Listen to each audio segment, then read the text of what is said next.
Lizzie Kelly, here we are at Upcott Cross in the pouring rain. It's freezing cold in May, and you just won the very last Arga race of the season on Rio Gale. Tell us how the race unravelled.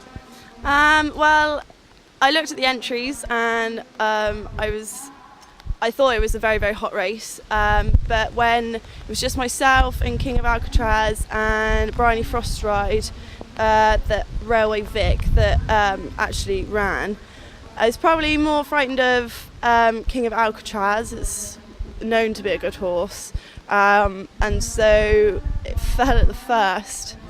So King of Alcatraz tipped up at the first fence, 2-1 on favourite. I guess that made things a bit easier for you. Yeah, there's also a slight element of it's never really the race isn't won until you pass the post, so you almost worry more then because you've got less to worry about, if that makes sense. So you don't want to fall off or the horse to run out or anything like that.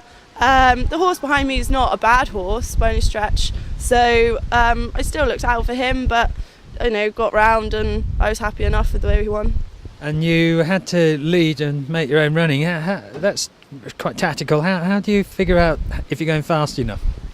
I don't know. I suppose it's just riding horses every day. You get used to it. And I thought I was going an all right pace. So I wanted to make it a test of stamina rather than crawl and then sprint for the last half mile, because my lad isn't as fast as the other two.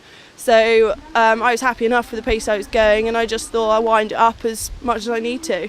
The horse is 7 years old. He's won steeplechases, I believe, is it? Yeah, that's right. He was trained by Peter Bowen, and I think they won 7 national hunt races with him. Very good. And you've already ridden him to win this year?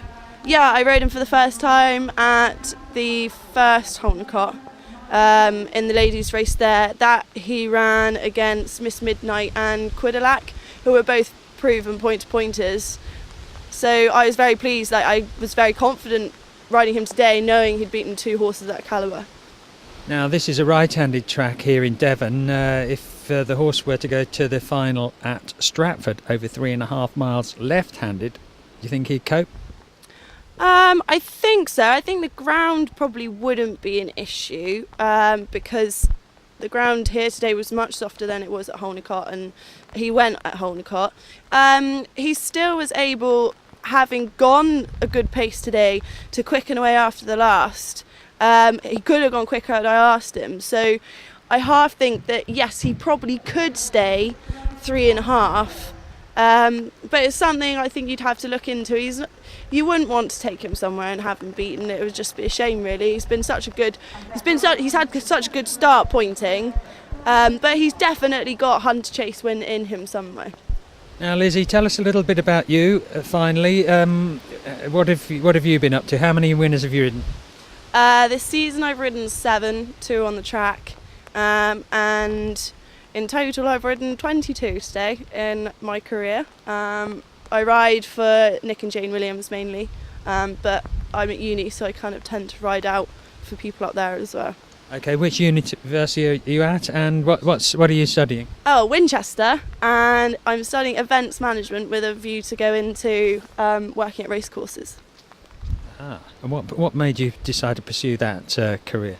I'm really crazy over marketing, so like all the racing for change and promoting racing as a sport is something that's very important to me. Lizzie, thanks for talking to us today in the pouring rain and freezing cold here at Upcott Cross, and hopefully we'll see you shining at Stratford in a couple of weeks' time. Yeah, let's hope.